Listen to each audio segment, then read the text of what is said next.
What if the very challenge you face is what's showing you towards your best self?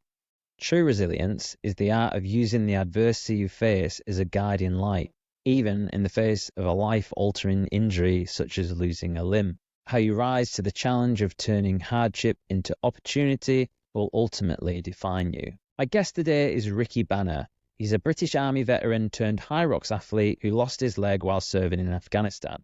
He also works with young people in behaviour and safeguarding and is the founder of Discomfort Zone. Ricky and I delve into a wide array of topics, including how he lost his leg in Afghanistan, Ricky's first season in Hyrox, what Ricky's training looks like, Ricky's advice for new amputees, what exactly is the Discomfort Zone, Ricky's work with men and mental health, how Ricky used his amputation as an opportunity, what are the 5 ways to well-being, and the importance of emotional resilience and physical challenge. I hope you enjoy my conversation with Ricky Banner. How's your off-season been? It's been all right, to be fair. I've stopped. Totally turned my back on a wall ball and lunges and everything. As you're probably told to do, like, just get rid of them. Like, I know Jade, my coach, she's constantly just been like, get rid of it, get rid of the lot, go and do something you enjoy. Yeah. So I just switched it off, took time off when I didn't need to be training, that kind of stuff. And yeah, it was good. I'm back on season now, so it was short lived. But yeah, no, it was good to just switch off, go and do whatever I wanted to do rather than having to focus on a program. So yeah, it was good. How many, like, when was your last race? So my last race was Olympia, start of May. So yeah, so I started back up. Probably I went through a strength phase pre-season up until last week for about 6-7 weeks, and then now into pre-season and starting to run and getting lots and lots of running back into the program, which I'm suddenly starting to feel in my old middle-aged disabled body. But I'll get used to it again, I'm sure I will. It'll allow me to carry on, I'm sure. Yeah, it's so have you done any running off season, or have you just been like what's your, like, have you just been like lifting heavy? Have you just been kind of chilling out? Like, what's your actual off season been?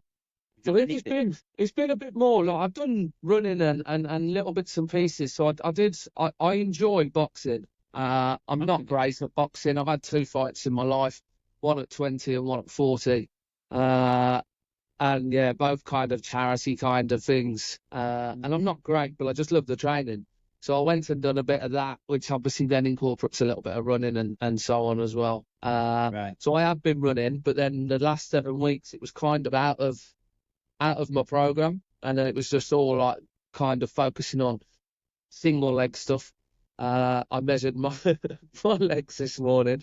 Weirdly, my other half does a check-in every Friday on the program that she's doing, and she measures her quads and that. And I was like, right, I'm going to measure mine, and I've got one that's about 65 and one that's about 54. So I'm trying to build this left one back up to try and obviously equal out a little bit. But when you're missing the bottom part of your leg, it's quite difficult. But yeah, focusing on the single leg stuff, and then lots of the core kind of sessions where you focus on your deadlifts, your squats, that kind of thing. So building up the legs to strengthen the legs, and then obviously the upper body as well. And then now, like I say, just going back into that kind of running phase, but then adding the strength into each session as well. So let's say I'm doing a zone 2 60-minute run, and then going to do some strength work and some targeted kind of burpee work or sled work or something like that. That's added into the training. You're just like bringing those Hyrox specific stuff after taking a bit of time off. Yeah. Yeah, do you know, I hate single leg stuff. Well, I was gonna like the next time I'm whinging about single leg RDL split squats, I'll think about Ricky. Stop whinging, Jason. Literally. But mate, honest to God, when we first started this phase, and I do it every season because I don't focus on the single leg stuff. Hopefully, I'm going to take it through with me on this season now. But when I do focus on the single leg stuff, my first Bulgarian split squat on my left leg is a sight to behold. It's quite funny, to be fair, because I spend more of the time getting frustrated at myself that I can't balance, and I'm wobbling and have to take my foot down and then put it back up and so on. And then when it comes to the last one, before we go back into the running phase, it's controlled, it's structured, it's, the balance is there. So obviously I see the progress, which is massive for me. But yeah, those first ones are quite amusing, trying to balance on that left leg when you don't really know where your foot is. Yeah, no, I definitely feel you there. So talk to me a bit about like last season. With that's your first like Hyrox full year doing Hyrox, right? Yeah, it is. Yeah. Like, was there a highlight for you? There was a few, to be fair. I started the season because it was my first race was last season, as in my first solo. So I started in Olympia the year before with a friend. We went and done a doubles just to see what we could do and whether I could get around it, kind of thing was the target, rather than this becoming a thing that I fell in love with and wanted to go and do week in, week out. And we did all right. I felt like I could have gone quicker, that kind of stuff. So I was like, okay, I'm going to give this a bit of a whirl and go alone and see what I can do alone. And started the season with probably the worst race of the season in Birmingham, which is why I haven't yet got a ticket for Birmingham this year, because it's holding a little bit of bad memories. I think I went into it with COVID. I don't know because I didn't test. But Loads of people were ill around. Yeah. So I went into it not feeling great, and I hit the wall balls. And I think, I can't remember. I'll have to have a proper look back, but I think they took me about 8 minutes. I couldn't see. I phased out. I was blurred. I was literally. I took a knee for over a minute, just trying to get myself. I thought I was going to pass out. And then I've come off the back of that, and obviously I've completed one then, and it was I think off the top of my head 127 something. And the aim was always to go under the average, which at the time was about 130. So I was happy, but I was like, maybe this isn't for me, kind of thing, And luckily, I'd already signed up for a few more by then, because I don't know whether I would have off the back of it, if I'm honest, because it wrote me off, to be fair. Yeah. But I did look back at it and go, okay, with the support of my other half, saying that, I went into it quite not feeling the best, not feeling great. And it potentially could have been COVID at the time, because I know a lot of it was flying around at the time, and I know a lot of people in that arena had said afterwards that they'd tested and had COVID and so on. So that was a bit of a rough start. But then the season just got better and better as it went along. I think the standout few for me, though, were, although it didn't go to plan, I got to share the Hyrox dance floor with my other half, and it was her first one over in Vienna. It was my first one abroad, her first one completely. But unfortunately, she injured herself on the second run. And although I was trying to carry her around on the back for a little bit, I soon realised that wasn't going to happen for the next 5 runs, because it absolutely threw me off.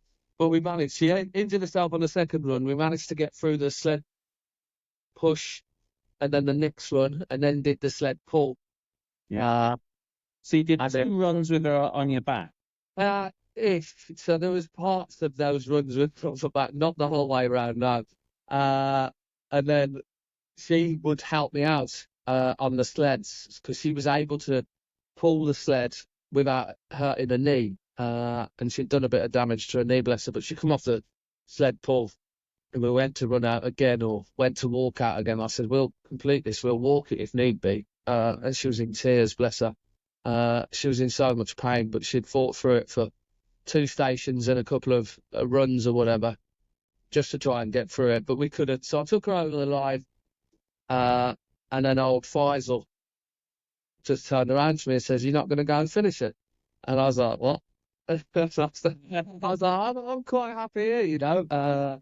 But yeah, he then said, "Yeah, no, go back out there and go and finish it." So I ended up running back out and finishing it. And the mind that goes from sharing stations to now suddenly doing it all on your own again, nearly got to me, to be fair. But obviously, knowing that your mind goes before your body, I pushed through and got through that and completed it for us both. But although it was a bit of a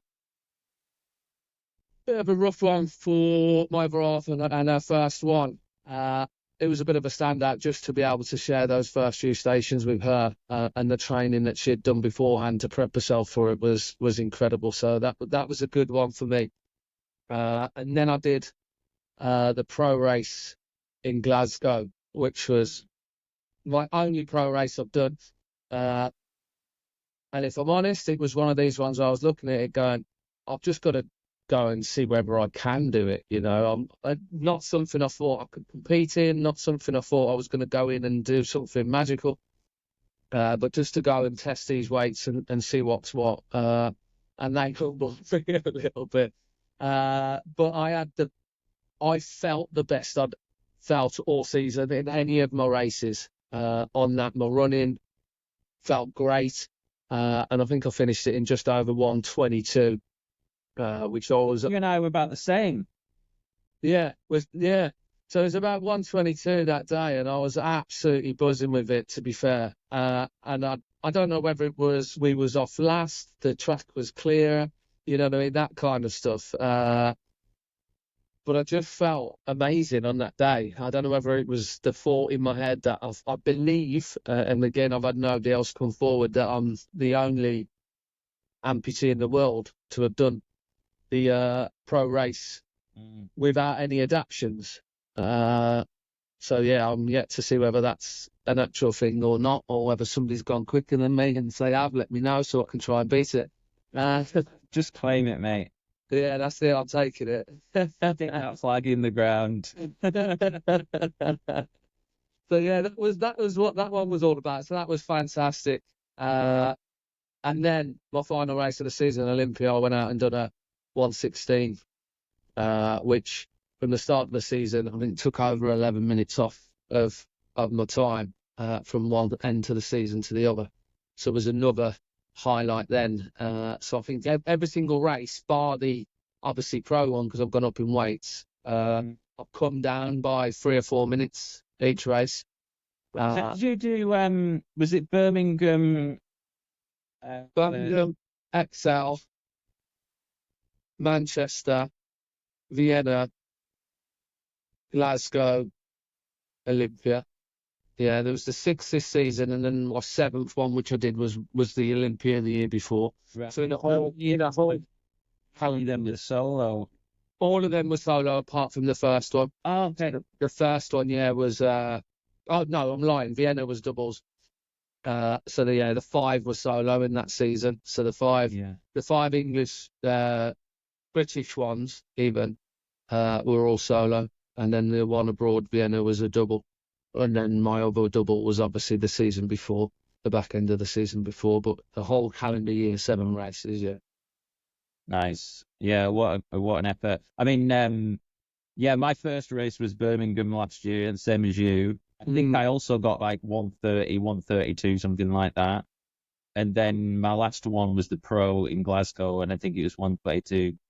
Yeah. But you got half a leg.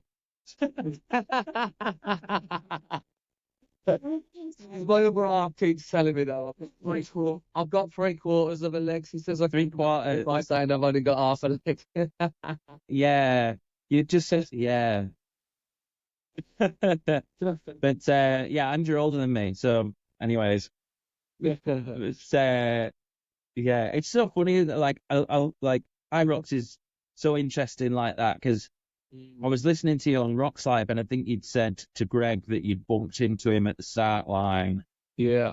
And which race was that, out of interest? Was that That was Vienna. So I bumped into Greg on the start line at Vienna. We'd already had a conversation. I think he'd interviewed Tyler Saunders just before, and Greg had contacted me saying Tyler's mentioned your name at the end of it as someone to potentially interview. Like, so let's see what's what. Let's see what. And then I literally bumped into him on the start line the first time I met him. But it's the same as you. Like, I was on the start line in, I believe, Manchester when I first spotted you. We hadn't actually met then. I just saw you doing all your breathing techniques, and I was quite intrigued by it. I was like, what's going on here? Is it going to help? And then suddenly you took off and left me, and I was like, right, my next one, I'm going to do this breathing thing. Yeah, you're letting all the secrets out. So you see me on the floor doing my Wim Hof breathing. Yeah, that's it. Absolutely, yeah. Yeah, interesting. Yeah, yeah, I think it does work, you know. Like, I mean, you don't do it all the time. It makes you. Have you done much of it? Not really, no. I went through a bit of a phase. I'd met again. It's like this world of fitness, this Hyrox world. Whatever. You meet people on Instagram, you know, and you start talking, and somebody was on there about taking like meditation and breathing and Wim Hof's breathing and so on. So I went through a bit of a phase for a few weeks or whatever, and just lay down and just took it in the morning and tried to breathe and tried to do what he was telling me to do. And it weirded me out a little bit, if I'm honest, because I felt like it's something like as a young, if somebody had said this to me, I'd have gone, "You're mad," you know what I mean? Whatever, use old folk are crazy. You've lost it. Yeah.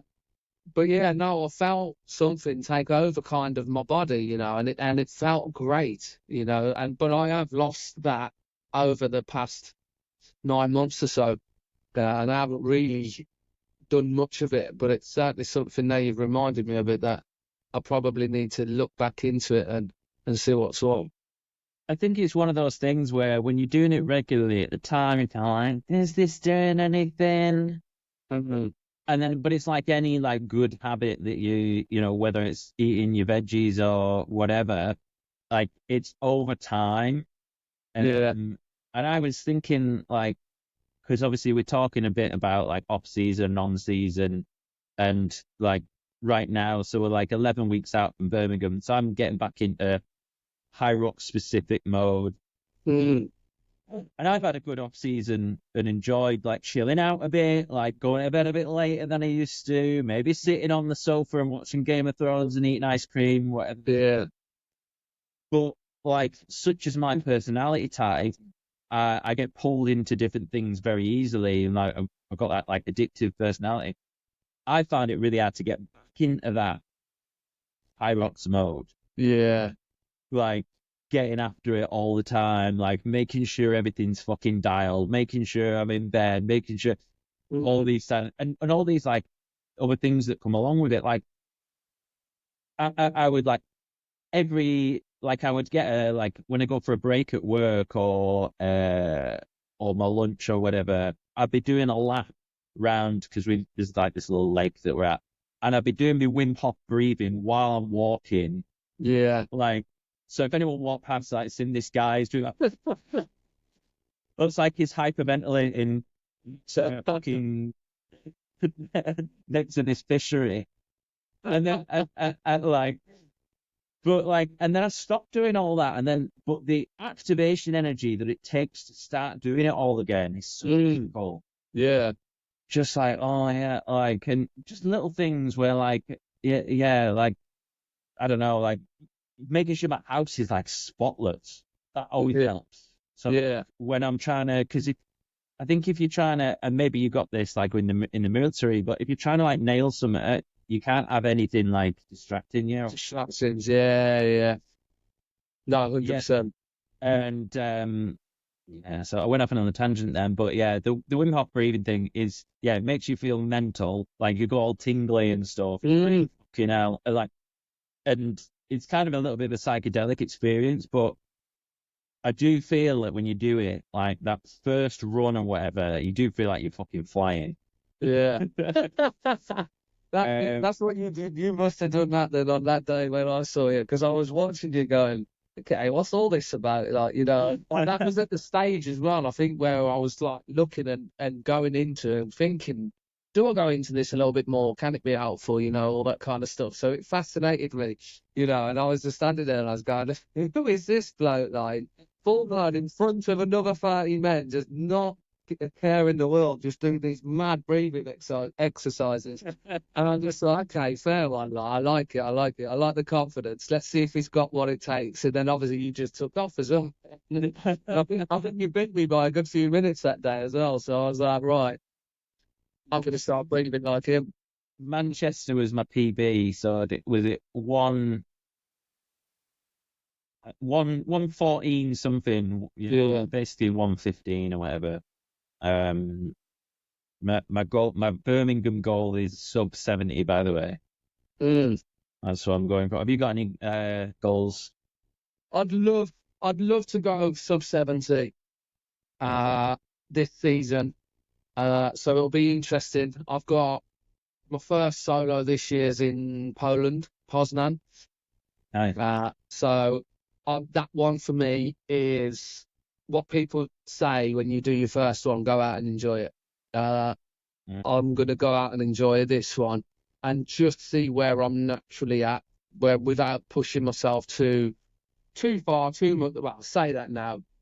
I know for a fact as soon as I get out on that dance floor, I'm going to want to go as hard as I can. But the idea is to potentially go out and enjoy that one and just see where I'm at having had this time off and see where I need to build from, and then set a target really of what I want to achieve by the end of that season, if that makes sense. So are you looking to like peak towards the end of the season? Are you going to do like another 6 races again this year?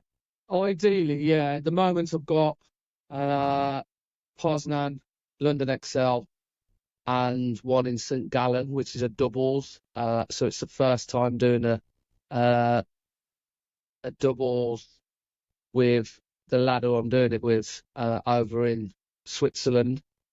So that'll be quite an interesting doubles there. Where I'd like us to go in and around the 105 time. I think we're both capable of that together, potentially. But again, yeah, it's let's see how that goes. And the category that will pull us into potentially could lead to a world championship qualification. So it's one of them that's the goal for there really. It is to attempt to obviously try and get world championship qualification with the partner there.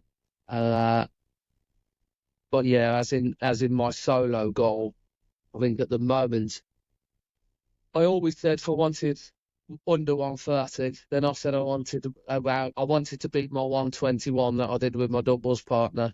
Now I've done that, I want to beat the 115. You know, then I want so. I think the target's always going to move until I hit that part where I believe I can't go any further. So for me, really, the target is just to keep going out there, really, and doing what I can, and seeing where that barrier is. Because if somebody had said to me this time last year, you're gonna run a 116, I wouldn't have believed it at all. And I trained hard, don't get me wrong, but there's room for improvement for sure. And hopefully I'm going to iron a bit of that out this season and this pre-season and try and work on some of the tactics and the pacing a bit better and go after that 110 in my head would be a great season. But again, anything that just keeps improving for me is a good season, because like we said at the start, I'm a middle-aged disabled bloke, so it's one of them where you're like, right, where is my limit? Is 116 my limit? Let's go and find out. You know, is 110 my limit? Let's go and find out. You know, and that's the kind of attitude now where I want to push myself to the point where I go, okay, that is my limit. I can't get to that point. I'm now going down the other way, and let's go and enjoy something else, whether that be doubles, whether that be whatever it is. It'll be in and around the Hyrox world because I love it. And the training is exactly what I love doing. So, yeah, I'll definitely be in and around that for many years to come. But yeah, originally I was only going to ever do one season solo and see what I could do. And then this season really was going to try and do more doubles and see where I could go as doubles. But I think I'm gonna add the doubles in each season if I can. But still focused on solo whilst I'm keeping on improving. See how far I can take that really. Nice. How do you feel? We talk about like this moving goalpost, like that's my target or whatever. I would just wondered, like, how do you feel? Like, what's your mental health like in it like after the event? Because like I feel, and that this goal that we put in our heads, because last year like I went to do a 115. I did a 115, and then it's nice, isn't it? But then it doesn't last long. And then, and it's something that like me and my gym mates talk about a lot, and some people more than others. And it's like, you realize that goal you'll never reach it. It will always move. Yeah. I wonder what are your thoughts on that? Like, have you got any strategies to deal with it? Like, are you good at enjoying them wins? No, it's one of them. It's like, for me, and I've learned this recently. It's the goal, the target, which is what I always preached. Because I work in a school as a mentor and behaviour kind of support and that kind of stuff. So I run a team in a secondary school doing this. So it was always about trying to find targets, setting targets, and reaching these easy, specific, measurable, achievable, realistic targets. That actually now I am so far the other way of just enjoying the process. The target for me is kind of relevant. I've achieved what I wanted to achieve out of Hyrox already. I've done it, and I've done more. So now let's just go and see what I can do. And if I can't do any more, I'm in the shape of my life. I am in the physical and mental health shape of my life. Where 2 years ago, I was in the worst physical and mental health of my life, so for me, I'm already winning. And as long as I then have got something, that goal will shift, that target will shift, but it's going to shift onto something else that I'm going to go on to enjoy, because I've learned that actually if you can just move those targets onto something that you're going to work towards, it's that process for me is the win. The target at the end of it, yes, I'd love to go under 110. If I don't go under 110 ever in my life, so what? My target was 130 last season. You know what I mean? A year ago, it was let's get under 130. And now I'm talking a season later, 20 minutes quicker, which sounds mad. The reality is for me, I just want to be somebody that pushes myself through my limits, and as long as I understand what my limits are, the target's always reached, if that makes sense. Yeah, 100%. I mean, that focusing on the process thing, and letting go of the goal, and trusting the process. I think because as well, like when I look back as well, the races were great, and the picture at the end of your timestamp and stuff like that.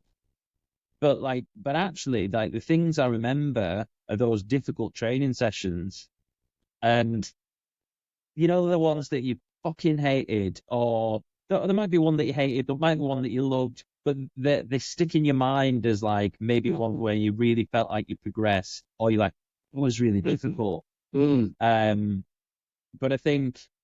suppose now that like I'm starting to do like more Hyrox stuff as well, think the goal, without the goal, I don't know, what do you think? Like, I don't know if you would train as hard. What do you think?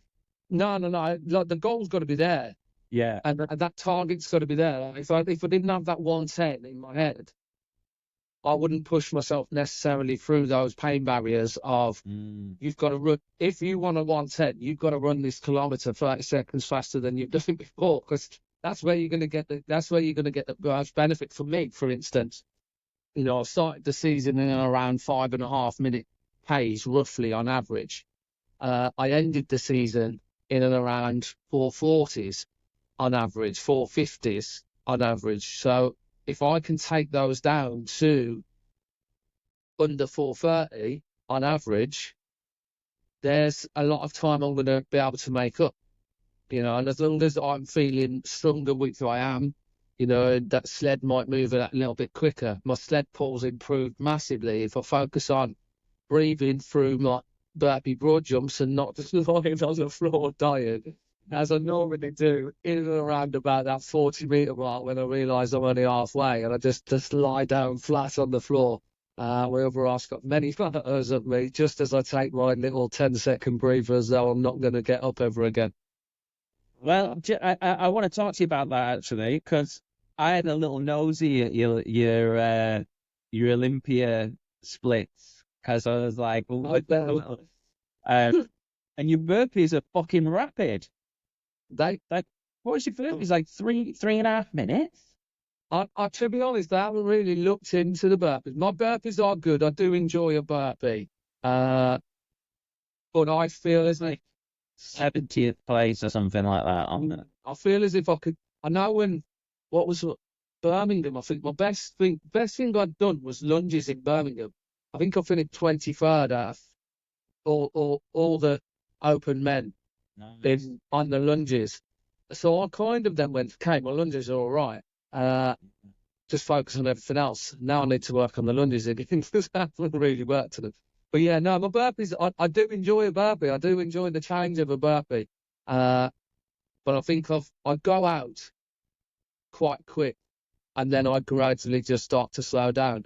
Whether that's a good tactic or not, I don't know yet. So I'm going to have to try and work that out in pre-season and going through before we race. But I think they look like they're doing pretty good, mate. Okay, yeah. I'll take that on board. Yeah. Well, my lunges were all right last year. Like certainly my Glasgow ones, I'd sped up, but like yours were like 2 minutes fucking faster. So I was like, I need to talk to him about his lunge. I've been trying that. Literally, what you were talking about is taking my breather on the floor. I've been practicing that recently. And you do feel like pathetic, like fucking. You're just like lying there with your face against the floor, looking. But I suppose we're looking at like little increments. Like, do you want to be resting on the floor, or do you want to be resting in like a semi-squat position, which is going to use the most energy? Yeah, exactly. Yeah, the when you stood up. So I think it's a smart one. Like I was doing it was like a low RPE burpee session at the gym, and I was literally just like jump, lie on the floor, jump. And I was taking it really steady.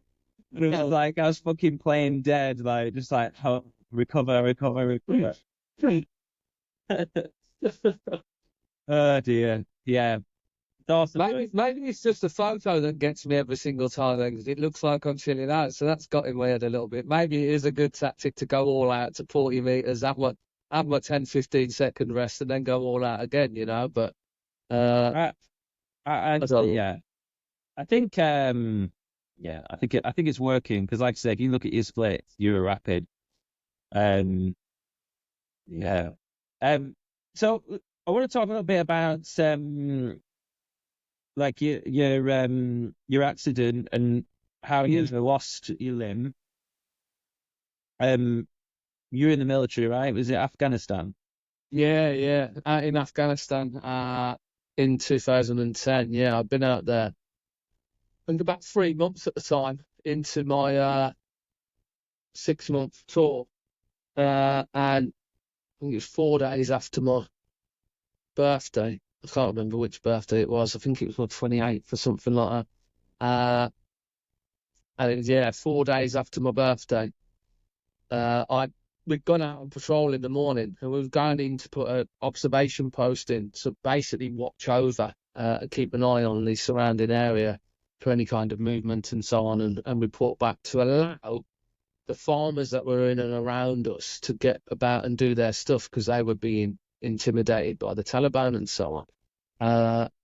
So couldn't do what they were doing, and if we could push our barriers out a little bit, it allowed them to be able to trust us a little bit more, and we would look after them and so on. So we was putting this observation post in, and on that day I'd been promoted, so I was the whole tour. I was the lead section commander. I was at the front. Well, I had somebody in front of me, but I was the lead section commander, who would lead all the patrols and so on.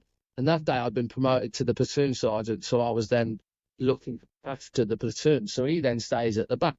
The platoon commander goes at the front with the lead section commander and so on, and the platoon sergeant that sits at the back and looks after casualties and ammunition and so on. So I've been put at the back, and then I was just sat at the back going, all right, this is boring. As the lead section was doing all the bits and pieces to look at the OP and going up and down this alleyway and so on, I was just sat at the back, providing cover for them and so on. So I got bored, and I said, boss, I'm going to come up and have a look at the OP. And he's like, no, you're not. Stay back there. You don't need to come up. Stay there. So I stayed there, had another coffee and another fag. Asked him again. And this went on for about 30, 40 minutes. And in the end, I just went, right, I don't care what you say, boss. I'm coming up. I'm going into that OP. I want to get eyes on. And it was out of pure boredom. I didn't necessarily need to go up there and get eyes on. It was purely out of boredom at the back. So I went down the front. And as I got down there, he says, right, if you're coming over, grab so-and-so as well. So I climbed over this wall into this alleyway. And bearing in mind, these 5, 6 lads had already been walking up and down this alleyway for 45 minutes or so. So I popped my head back over this wall and was like, right, you've got to come over as well. And as I did, I took one step backwards with my left foot and just had a bang.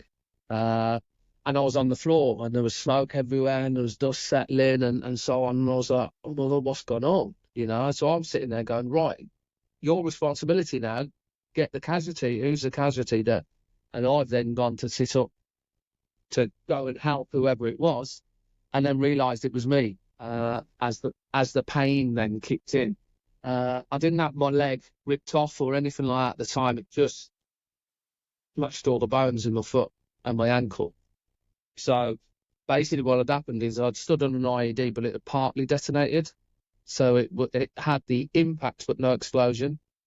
So it was, what they've explained to me since was imagine standing on top of a 30-foot building, jumping off and landing on one foot, straight legs. The impact that would have through your leg, you got, but you didn't have the explosion, which then basically takes limbs off and causes further damage and so on. So I then looked up, my leg was twisted off. So my feet were like this and one foot was twisted off to the side. It was only, so I then thought, it's ripped my foot off, but it stayed in my trouser leg. So I said to my mate, is my leg still on? Is my leg still on? And he grabbed hold of my foot and twisted it, and I screamed at this point, because obviously it was incredibly painful, and I was like, it's on, kind of things. And then I was rapidly taken out of there on helicopter back to Camp Bastion, which is the big camp in Afghanistan where all the British troops work out of. And then I was in the hospital there for, I think, 36 hours maybe. And I was flew back to Birmingham, where I went into the Queen Elizabeth Hospital in Birmingham, where they were treating all the soldiers that were coming back. And at that stage, I was told to expect the worst. So I thought, I ain't going to play football for a bit. In my head, that was all it was. And it weren't until, I think, that evening that they sat me down and was like, you've got a choice, really. We suggest, we've had a look at your scan, basically, and your ankle is absolutely like shattered to pieces. It's going to be quite difficult to fix. And what we recommend is you have it amputated, but the decision is yours, basically. And we're going to leave you with that. But if you do choose to have it amputated, you're booked in for 10 o'clock tomorrow morning, and was rattling off, basically trying to get me to go, yeah, okay, it's my choice, rather than them going, you really need to have it off. And I says, what would happen if I chose not to have it off? And they were like, you're going to be in pain. Let's be real, you're going to be in pain for a year or two, and you're going to have it amputated in any case. But like I say, you're booked in for 10 o'clock tomorrow morning if you want to have it amputated. So I was just like, So how did that feel like in that moment? oh, horrific, horrible. Like life ending almost, kind of thing. That's it. It's like I cried the whole night. I didn't sleep. I cried the whole night, and I just said no, like no, and I went through every scenario in my head. And the reality is, I knew from that moment it needed to be amputated, and I think that's why I cried the whole night.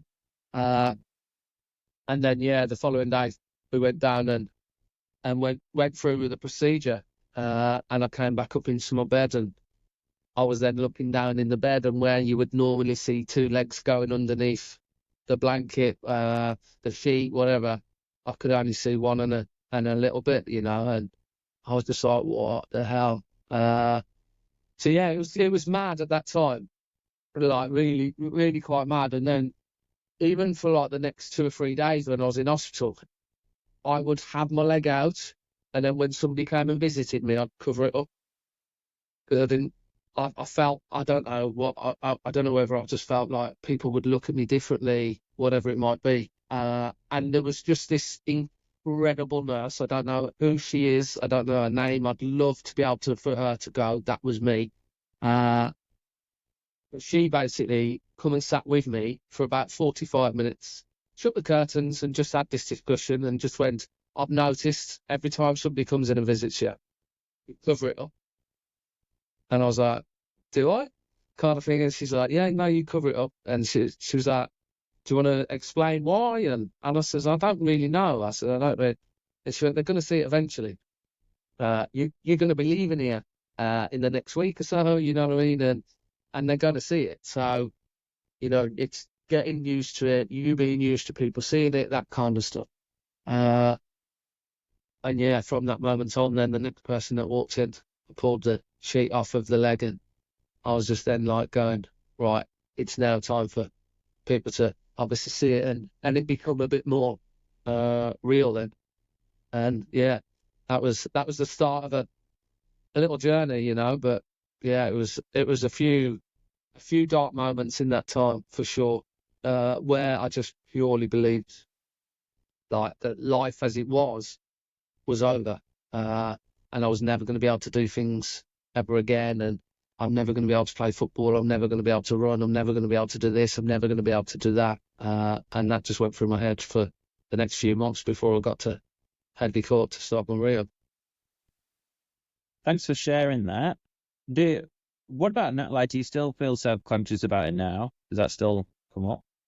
I love it now. I don't even think I'd change if somebody offered me this miracle cure and said you have a leg back.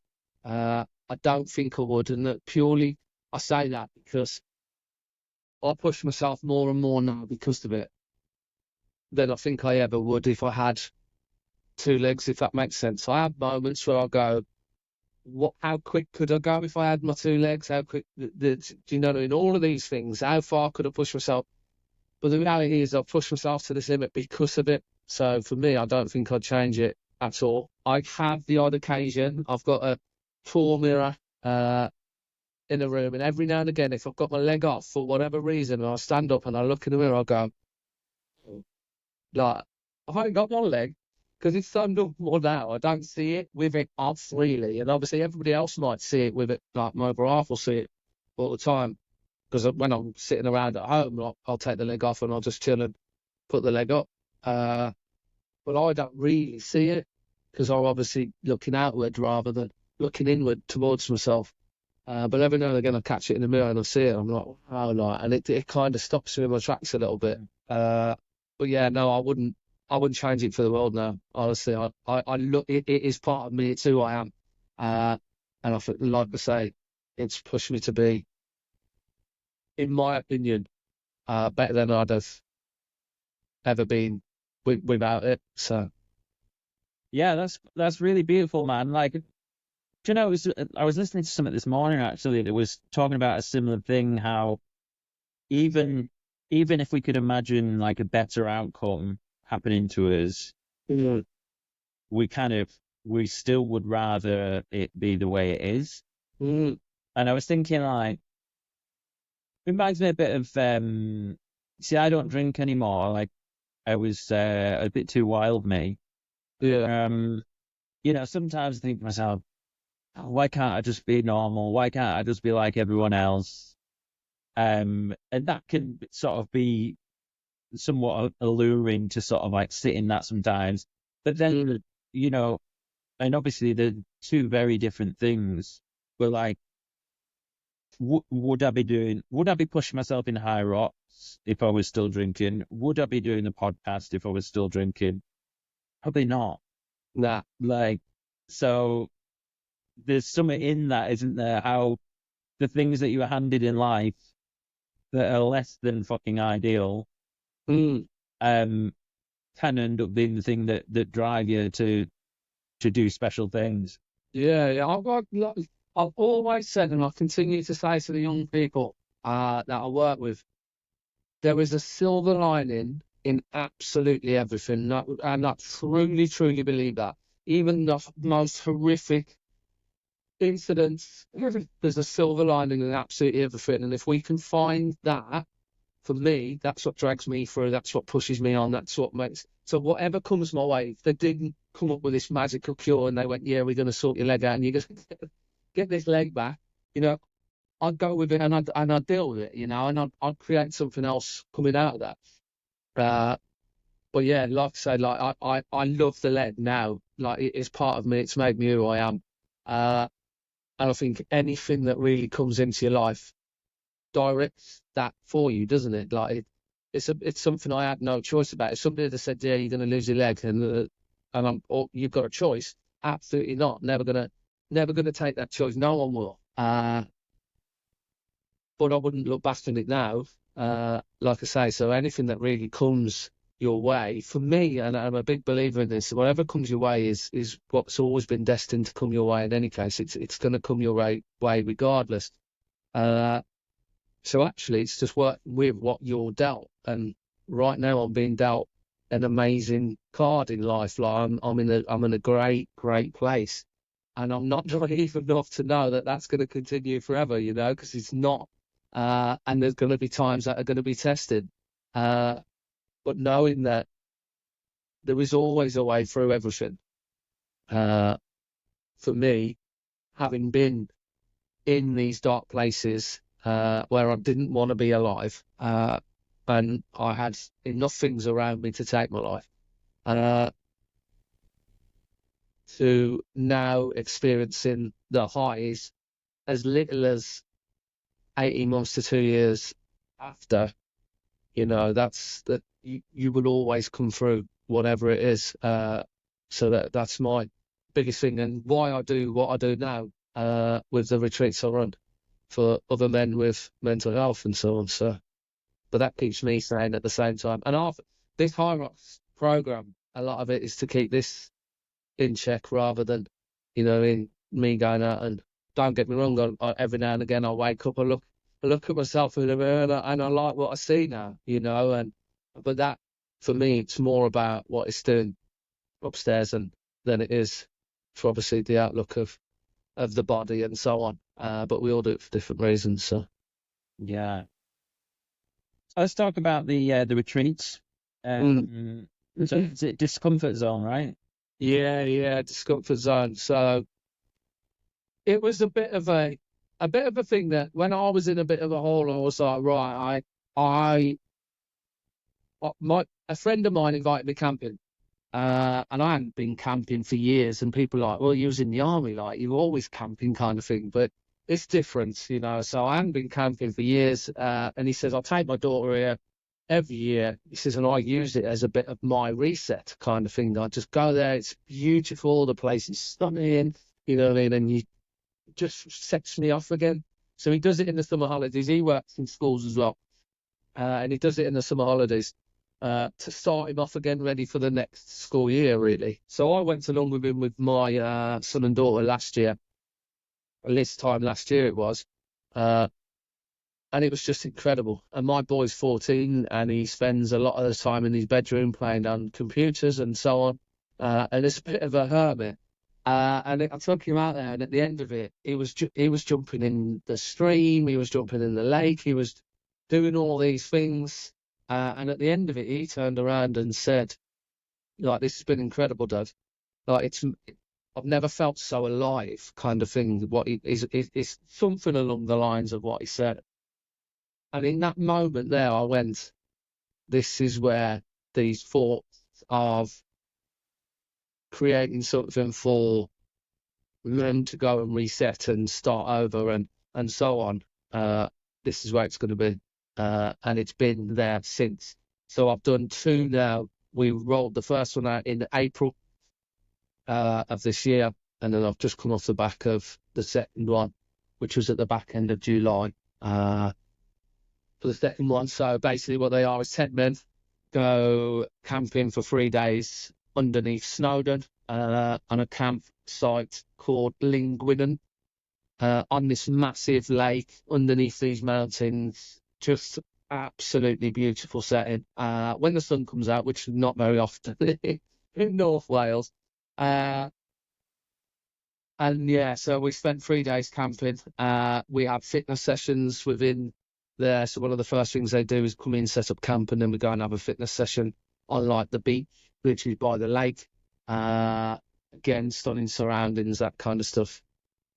Then we have discussions on that night around why we are all there, and why you've chosen to come on the retreat. Then we climb Snowdon the following morning, where the discussions then just expand. Which was something that just fell in. It wasn't something I looked at originally and went, discuss Snowdon, discuss again, that kind of stuff. The first one we had the discussions, and then it just exploded on Snowdon because everybody listens to everybody else's stories but doesn't then start discussing it really at that time. So then you see people, and on Snowdon you're walking for 4 to 5, maybe 6 hours, whatever it might take, for everybody to get up and down as a group. So you then bounce around different people. So it was constant of, you've got 10 blokes that are then spending 10, 15 minutes with different people and discussing their stories and what they've been through and so on. And that proved to be amazing. We come down off there, then we go into water sports on the lake. And then that evening again, then we talk about everything. So what I focus on a lot is the 5 ways to well-being. Which, to me, are the easiest option we can have, the cheapest option we can have, the easiest option we can have that we can implement into our lives on a daily basis that can improve the way we feel mentally. Don't get me wrong, I always say counselling, therapy, absolutely essential. But what a lot of people did, my old man said to me once, he says, if this is the way you're going to go, it needs to be offered to people who have got no money, who've got, that are struggling, that can't afford to pay £60 a session, that can't afford the whatever it is to be able to get support. So there's got to be something available for them, and that's understandable to them. Because originally I was talking about a podcast myself, and this was where all this chat came from my dad, about making it more accessible to everyone, really. So that, I've lost my train of thought now. Where were we? You're talking about the 5 ways to well-being. Yes, that's it. So that bringing them in is a way that I've been able to implement through my work and the stuff I do for mentoring, and be able to put things in place for the kids. I've then started putting those 5 ways to well-being into my daily life. And it just, when I feel low, just going out and having a walk and spending a bit of time in your surroundings, you know, in this kind of thing, connecting with people, going and doing stuff, doing something for someone else, learning new things. All of these things that are part of this 5 ways of wellbeing are free. I can do them for nothing. And actually, if I can go away and introduce these, because these are not my 5 ways to wellbeing, they're open on the internet, but obviously you need to be aware of them in the first place for people to be able to implement them into their own lives. So that's something I focus on in there. What are those 5 ways? What are they? So they are connect with people. They are be active, learn something new, give to others, and be present in your surroundings. So this whole retreat is centered around those 5 things. So every kind of activity is taking in as many of those 5 things as you possibly can. So as you can imagine, you're walking up Snowdon, you are connecting with others when you've got 10 people in and around you and you're having discussions. You're being active. A lot of people have never walked up a mountain before, and they're having discussions about different bits and pieces, and they're potentially learning something new. When we are having to wait for an 144 kilogram bloke because we're getting up there at the top together, you know, and they're giving to other people, they're giving their stories to other people, they're giving their advice to other people. And then one of the things I've implemented into the retreat is this thing where I say, take a moment. And when you say take a moment, no one can talk, no one, just stops. And everything just stops, and you just take in everything. So you feel everything. I've gone all goose pimply now thinking about it. Where you just stop and feel everything. So you feel the wind on yourself, you listen to the birds, and you listen to what's going on. All of your senses just massively explode. So we put that in. So halfway up Snowdon, you look down and you can see a lake and so on. And I go, this is perfect. And I go, right, boys, we're just going to stop here for a second. We're going to let everybody catch up. Once everybody's back as a bit of a group, get some food on board, get some liquids on board. And then, right, let's go. And then I go, right, take a moment. And then we stop there for 30 seconds, a minute, 2 minutes. It depends really on how it's going. And for me, coming off the back of the 2 and the feedback I've had off the lads is they just love the take a moment where they feel everything. So that's been something. And it was something randomly that just come to me on the way to the first retreat. I was just like, I can throw this in, see what it looks like. I don't want people to think I'm some sort of nutcase just going, right, take a moment. But we've done it, and it's just been incredible. So yeah, implemented them 5 things in on that second night, talking about them a little bit more and how they could implement it into their own lives. Because the way I implement it into mine is going to be completely different to the way that you would implement them into yours. And then the final day we pack up, which is normally when the sun comes out. Because the last 2 times we've done it, we've had rain for 2 days where we're doing everything. And then as we're packing up, the sun comes out. And then we head about 45 minutes from the campsite to Blaen y Ffestiniog, where there's a caving experience. So it's caverns rather than caving. So it's at height. So so it's basically like a goat ape or a Hyrox or something like that inside a cave, attached to cave walls. So you're climbing around these wobbly little steps that are attached to the side of the cave wall. And there's a 100-foot drop below you kind of thing, you know. And for me, the worst thing I've ever done in my life. I hate heights, anything like that. It's dark, there's light shining in your face, you can't see what's underneath you. It's horrific. But I'd said originally, when we went with my mate, we'd gone on and done the trampolining in the same caves. And I looked at the bit that they were doing. I says, never in a million years would I do that. And then as I was creating, obviously, the 3 days of Discomfort Zone, I was like, I'm going to be comfortable talking about my mental health. I'm going to be comfortable with my fitness. I'm going to be comfortable going up and down Snowdon. I'm going to be I was like, I need to take myself out of my comfort zone to show them that I'm willing to do it as well. And boy, did that take me out of my comfort zone the first time I went around it. It was a bit better the second time, but the first time I went around, I genuinely, if I'd have had an opportunity to come off it, I'd have come off it crying and just kept myself in a cave forever. Because it was just, it was horrific. But again, it's pushing yourself through those barriers. Where, like I said, on the last one, I had a lad who's 144 kilograms who's never been up a mountain before. And halfway up said he can't go any further. And he got to the top and he come back down and he felt amazing for it because we all wrapped him up. I needed wrapping up in the caves. So yeah, it's part of that. And then that basically ends the 3 days really. But it's all funded. So I try and do all the fundraising for it. Or get people involved who've been on it to do some fundraising, or people that are coming on it to do a little bit of fundraising themselves before they come out. So basically, I want to provide them this 3-day retreat for as cheap as physically possible. So all I need them to do is provide themselves, I think it's 1 evening meal, 2 lunches and a breakfast. Everything else I provide as well. And obviously get themselves there.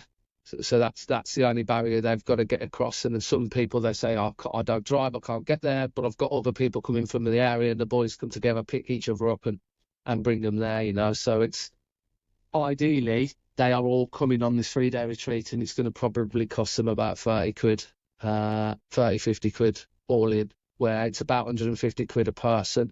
But I'm raising that money in the meantime from now until then to then be able to provide that for them, if that makes sense.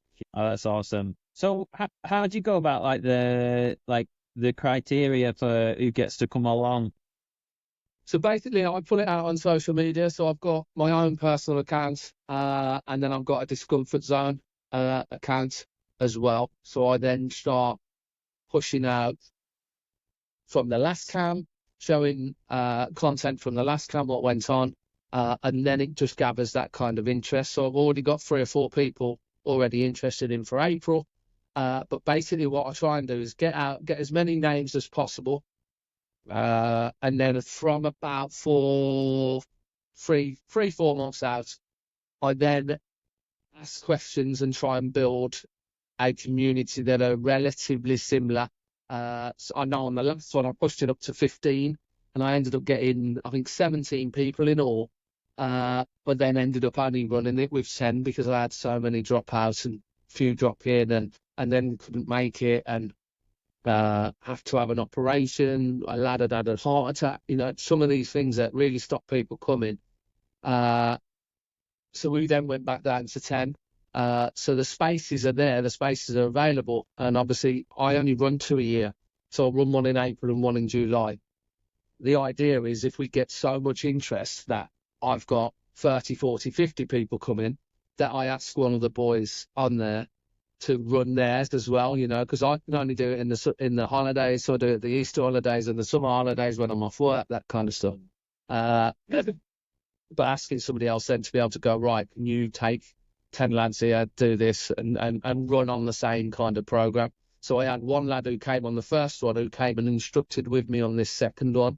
So he supported me on this second one with the aim that obviously if we do build this up to a point where there's loads of names coming in, that other people can then take them. So if we can get 12 going out a year, there's 120 men at least, you know, that we're reaching rather than the 20 that we're reaching at the moment. But obviously that relies on it growing.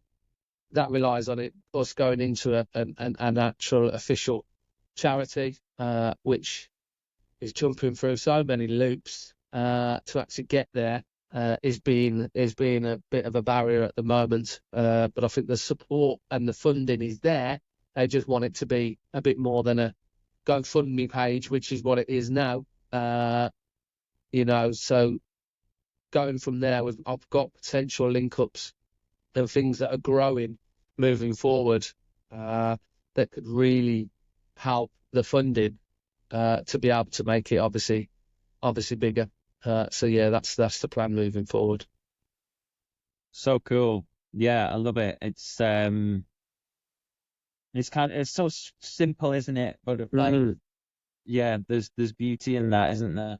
And actually, like the lads that are coming on here, for me now, know that they can take themselves or grab a group of lads if they just needed that little bit of a reset, you know, they're struggling, they've had a few weeks where they're down, or, you know, I always say there's a few days, embrace it, take it on, get upset, cry, feel the emotions, you know, but actually once we're getting into that few days, 3, 4, 5, 6 days of feeling the same way, we've got to start to act, we've got to start to do something about it.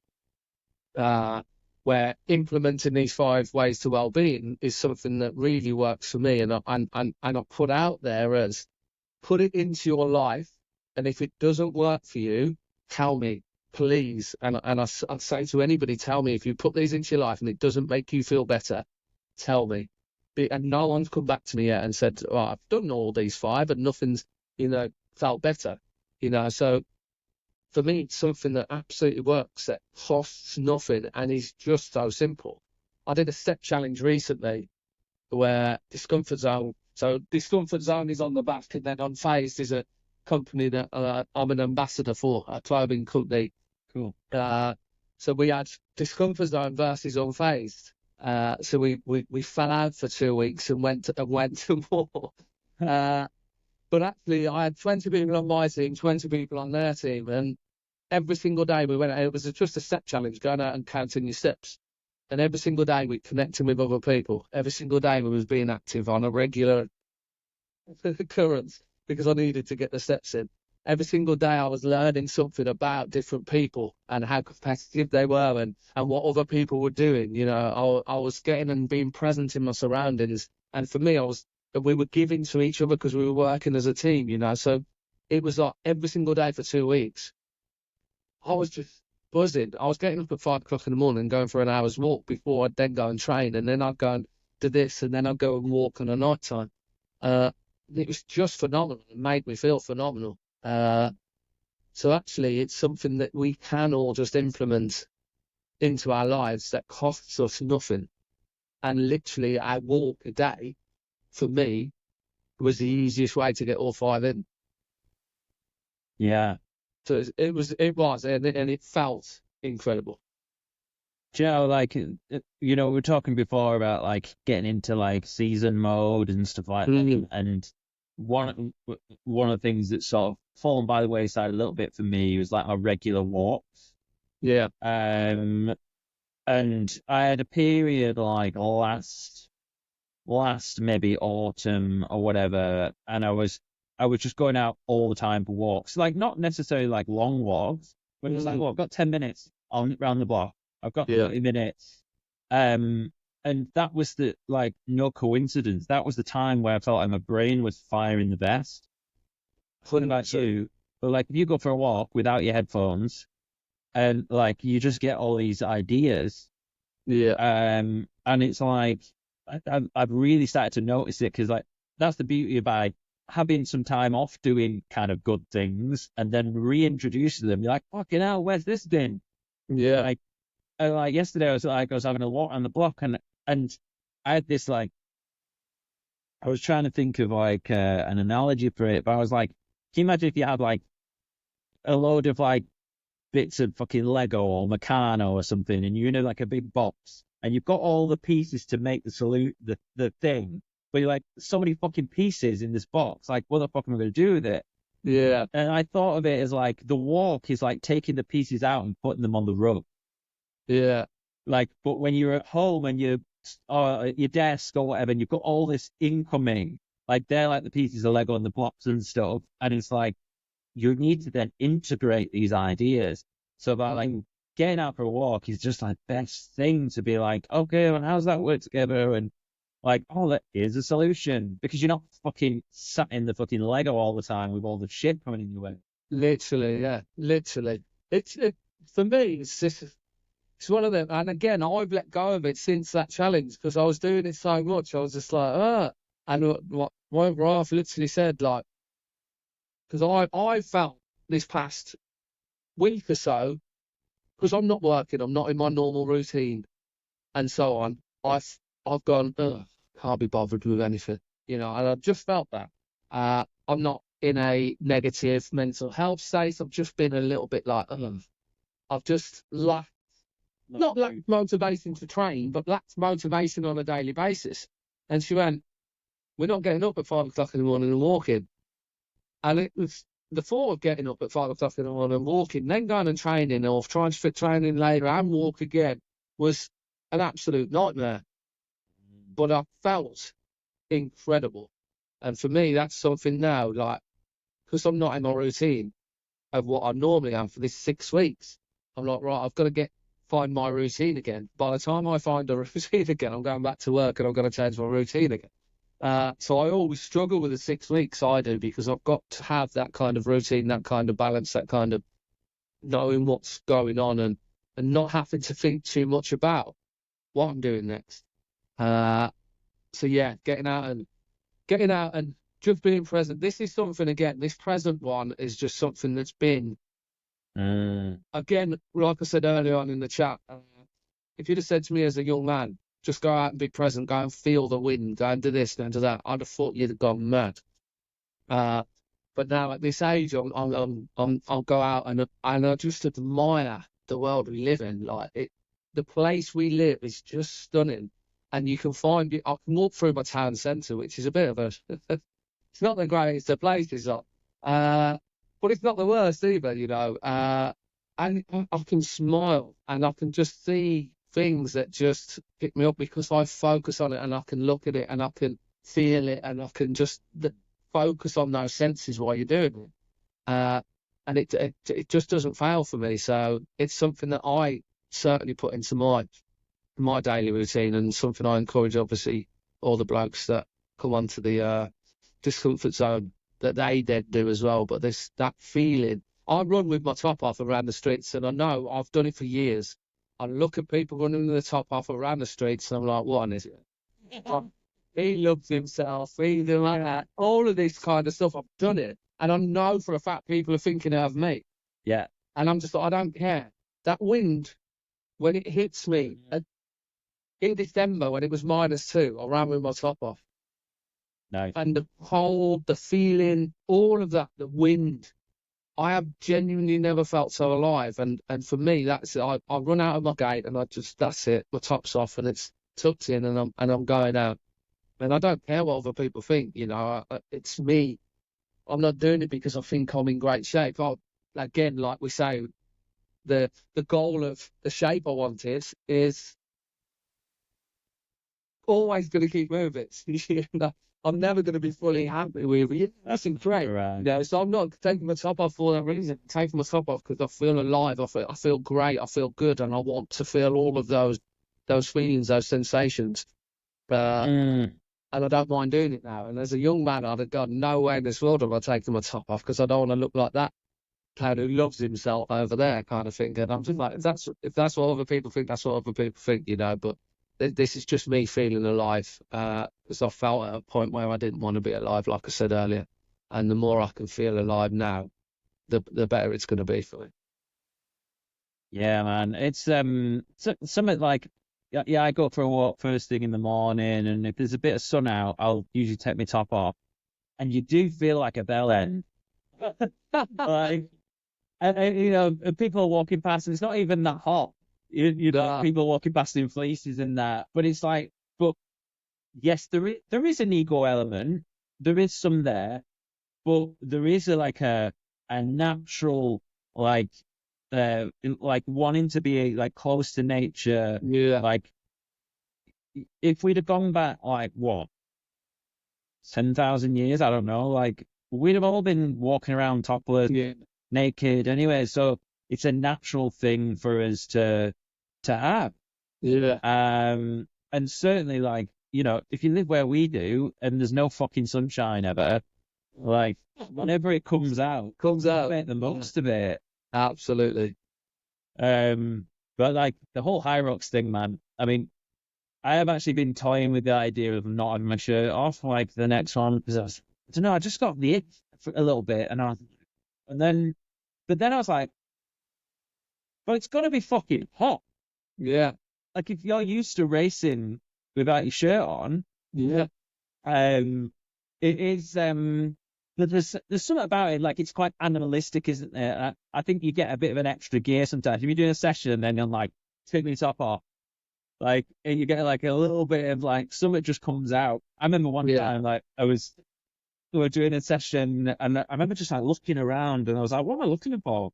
And I was looking for another item of clothing to take off, but all I had was special. Is there anything else? That's why I always put a headband on. I always put a headband on the top of my headphones when I'm training, because then my headphones is off first, then my headbands off, and then the top, you know. So, but yeah, I couldn't do it. And again, it's not because I feel like I feel massively inferior when I stand on a start line at Hyrox with my top off, because there's some absolute units there, and With all the juice heads. you know, some incredible humans there, you know. But again, it's just that part of feeling alive, that part of feeling win, that part of yeah, it's just like, to me, it just makes me feel more alive and more ready to rock and roll. I couldn't think of anything worse than wearing a top now to do a Hyrox, especially indoors. Horrific. Yeah. Yeah, man. One of the things that you've mentioned, mental health, low mood, going through rehab process, and you're a father, you're a grandfather. Mm. How do you sort of like you're like very open about your mental health journey and stuff like that.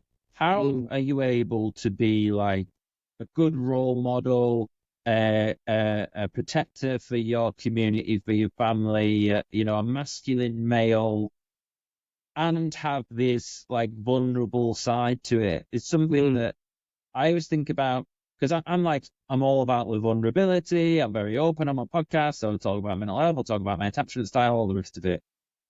But I'm not father, and I look at my dads, and I think I don't know many that are mega open, and I often wonder, like, how do you get that balance of being like the patriarch in a community and open up about, like, how do you feel about that side of things? I think for me, it's one of the I get the benefit. I feel as if that I had an army career, so people always go, okay, he's from the army, he's big, strong, and that's a natural feeling. I believe that people think people in the army have. It's not always the truth either. But I feel like I've got that kind of authority, maybe because of that. My job is in behaviour. Like, I lead the behaviour at a school, so it's again one of these things where I believe our young people are incredibly respectful, and I know a lot of people will go, what, at that stage right now, because we see a lot of young people doing things that we all disagree with, and so on. But I felt nothing but respect because of obviously my background. Yeah, I've also been through times in my life where, as a strong male, that I felt I can't show my emotions. Where I think majority of us are in and around my age, for sure. Like, I'll get a grip. One of the things that I was always told as a kid, you cry faster than you can piss, was what you cry faster than you can piss, and that's why I got hammered for it, hammered by family members growing up. So I always felt like I couldn't show my emotions, and I think that's what then led me into kind of the hole that I was in, because I didn't want to show my emotions. I didn't want to tell people about how I was feeling. So for me, it's only been the past few years really that I've been a little bit more open about my own struggles and so on. Because for me, I want my son, I want my daughter to be able to sit and come to me, and my grandson in years to come, and go, actually, do you know what? that thing you said that once, although it's quite a difficult one, and a lot of people might think actually I'm a bit too open for my kids. And again, that's people's opinions, and I'm never one to say that I'm right and what I believe is correct. You know, it's what I believe. It's what I believe is going to be beneficial for the people around me. Whether it's right or not, I don't know. But I'm open with them to hopefully show that everybody goes through hard times. Everybody feels a certain way. Everybody feels negative. Everybody feels positive. You know, whether it's physical or mental. You know, and it's constantly going to be like that. And actually, if I'm open about my experiences and how I've come through them, hopefully people can then be more open with me, where I personally didn't feel I could massively speak to too many people, or didn't want to. I don't think I didn't feel as if I could. I felt within myself I couldn't, not because people didn't give me the opportunities to have those conversations, but more in myself, because I felt like I needed to be this masculine, strong army lad that loves football and rah, rah, rah, and all of this kind of let's be a man. When I sit here now, I feel more of a man now, sharing my experiences, sharing my emotions, and showing these young people that you can share your emotions but still be a man, of what people assume a man should be, and so on.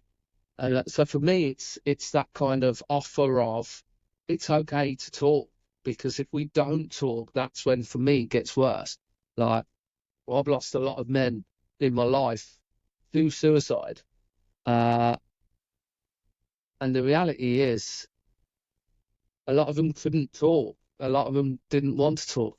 And I'll go back on this, and I'm stepping back a little bit. And this is one of the big focuses I do on the retreat, is talk when you're good, not when you're bad, because you ain't going to talk to no one when you're bad. When you're feeling low and you're feeling down, I ain't going to go to my number one in my world, because I don't want to offload my burden onto them. I don't feel like telling them. I'm feeling like I don't want anybody around me. I'm feeling like I don't want to be here or whatever. So when I'm good, to talk more about it.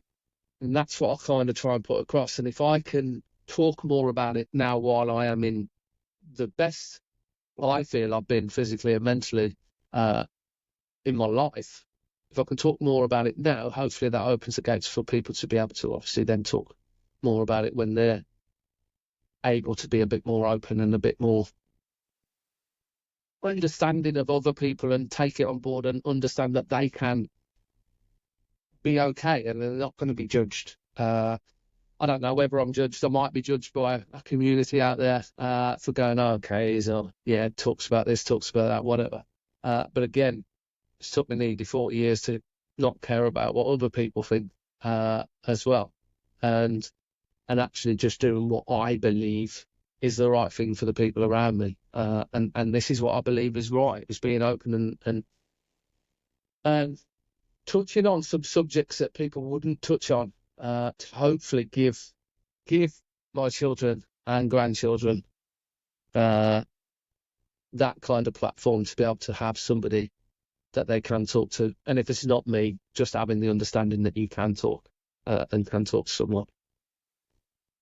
And since you've decided to open up about stuff, how has your children and grandchildren, have you noticed this change in them opening up to you or viewing you differently or anything like that? Have you sort of?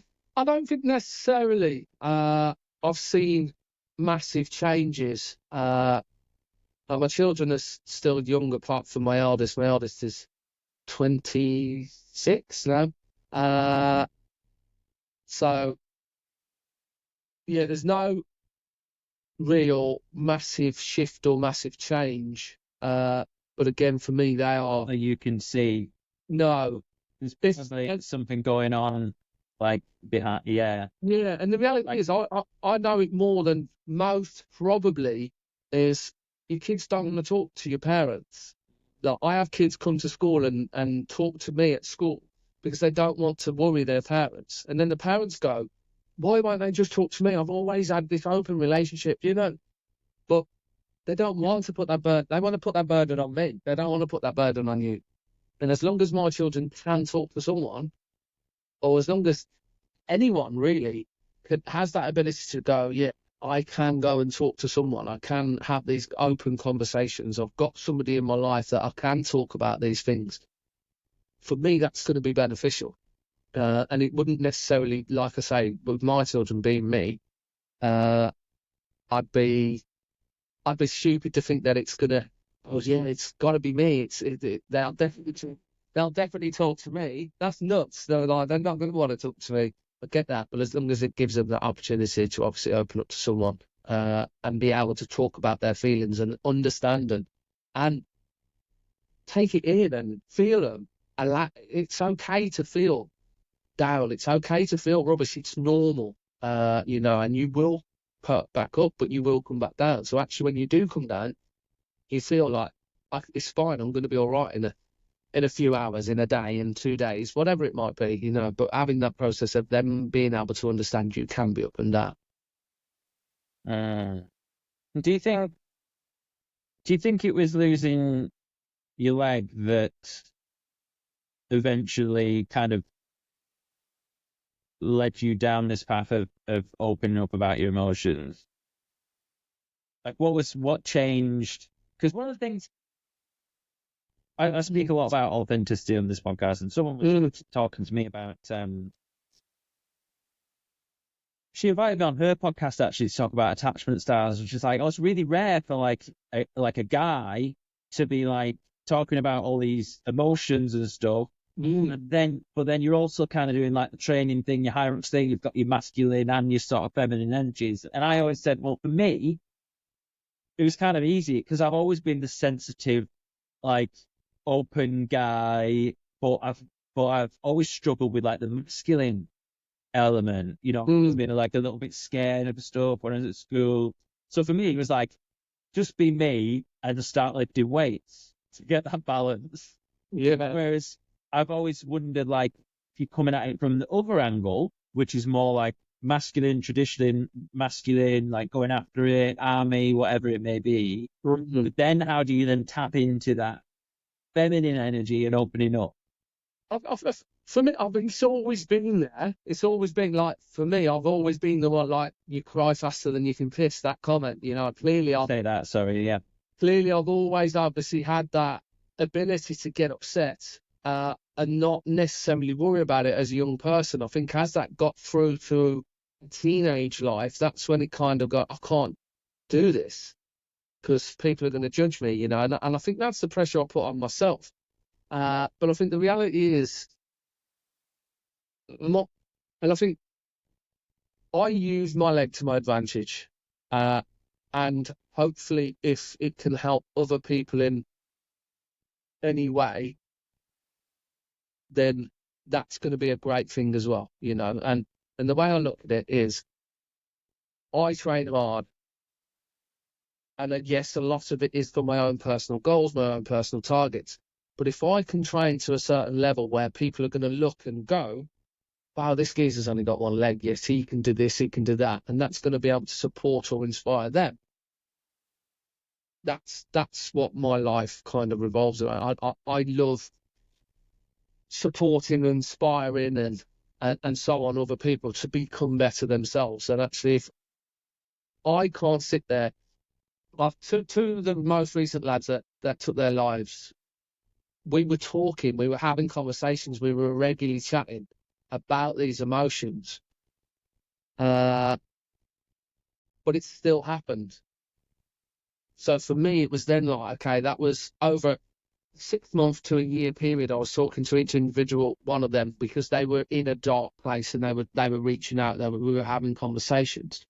But if I can do it while people are good, it provides that kind of that baseline that those two potentially didn't have and ended up taking their own lives because of it, if that makes sense. So if I can use my legs so where people will, if I was a normal, if I say normal, I don't think anyone's normal, but if I was a middle 42, 41-year-old bloke with two legs taking part in Hyrox, I wouldn't necessarily be seen as much as I would be the fact that I'm doing it with one leg, you know. So people are taking notice of me a little bit more because of my leg.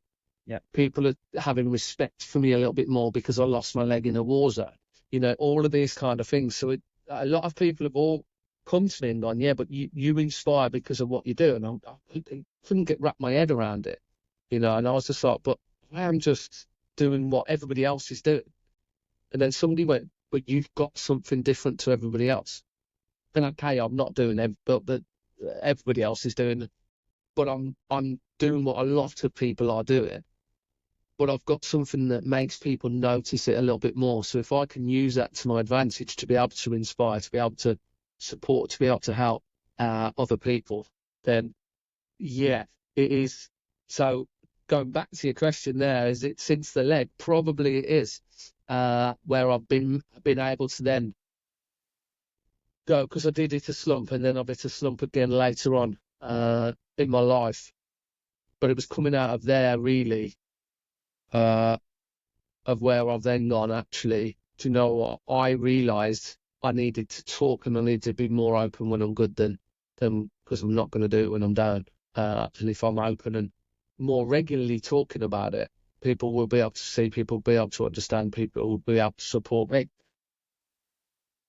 Yeah, it's a strange irony, isn't it, that by losing your leg, you end up with a platform, more of a platform, and yeah, it becomes like this metaphor for like being able to get through tough times and crack on with it. Before, like, we'll wrap up shortly. Yeah. I want to ask you, like, what would you say to someone out there who's maybe they've just lost a limb, and are like just starting the, you know, they've had their moment where they look down the hospital leg and like, what the fuck? Or you know, what would your advice be to those guys and girls out there that are going through that? In short, be patient. Because I have been speaking to a few people that I've been put in contact with who have lost their legs quite recently. And they're like, yeah, but this time next year, I want to be doing a Hyrox. And I'm just like, okay, like you've got to be realistic. You know, chances are a year into my rehabilitation, I had bone growth. So I had to go back in, have it opened up again, shaved down, sewed back up. So I was back to square one. You know, so I was 10 years into my amputation before I even started getting back into fitness. You know, so it was a long period of time. So for me, it would be patient, but understand that this can be this. It can be the point of the life where it turns around for the biggest positive that you could ever wish for, which is mad to try and comprehend when you're in those early stages. But obviously, I'm incredibly lucky I've got my left knee. You know, if you haven't got your knee, it's a lot more difficult. But again, there's people out there doing incredible things. Tyler Saunders, for one, hasn't even, he's up to the waist pretty much with his one leg. And he's out there just absolutely trashing things that you just I couldn't do myself. You know, that you couldn't do. You know, he's doing these things on one leg. It's not over. It is would probably be the first thing I'd say. But be patient, and it's a process where it's going to take a good few years of getting back to kind of any kind of normality. But in 5, 10 years, 15, 20 years time, you're going to be arguably in a better place than you probably would have been if it didn't happen. I always feel as if I'm quite lucky in the mental side of losing my leg. Is I went to a war zone where you half expect to lose a limb. Where if somebody's come off a motorbike, for instance, in a car accident and ended up losing a limb, they've already got a year's worth of trying to get their head around the fact that they're an amputee, where I've already been doing that for a year before I became an amputee, if that makes sense, because I was going to a place where it was likely 1 in 3 of us was going to be injured or killed, so it was conversations we was having with 2 of my mates at the time going, I hope it's you and not me, kind of like silly kind of army banter. And it ended up being me out of the 3 of us, but so already I was prepped for that. So again, that's a period of time you're going to have to come through of getting used to the fact that you are an amputee and why has this happened to me and all of this kind of stuff. But there is a massive light at the end of the tunnel if you want it. It's going to be a struggle. It's going to be a battle, but there is light. And like I say, it's been a beacon for me, and I wouldn't change it for the world. Awesome. That's so cool. Thank you, mate. Where do you want to direct people to check out your Instagram, etc.? So on Instagram, I am Hyrox_Amputee. And also if they can check out and get the t-shirt out, I don't know if you can see it. Nice. That one there, Discomfort Zone. It's at Discomfort Zone 2024 on Instagram as well. And there's now a Facebook page, which is being run by one of the lads who was on the last one, who's going to be up. There's going to be a website coming out for Discomfort Zone soon as well, which is going to have all the links to be able to obviously apply to come on. If anybody does want to obviously get in touch, hears this and thinks, do you know what, that's something I'd really like to try and attend in April, then jump on either of those platforms, Hyrox_Amputee or Discomfort Zone 2024, and just drop me a message, and then I'll put you on the list, and then we move forward from there. So yeah, those platforms.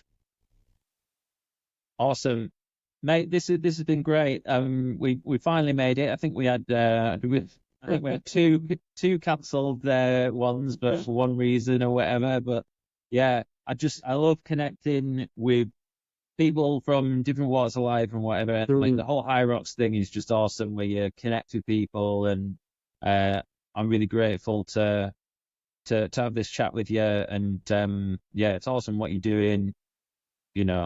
All the fucking, the thing, the whole inspiring thing. Like, it's a bit cliche, but yeah, it's fucking awesome. Using, like you say, as a beacon. And yeah, I'm looking forward to seeing how you get on this year.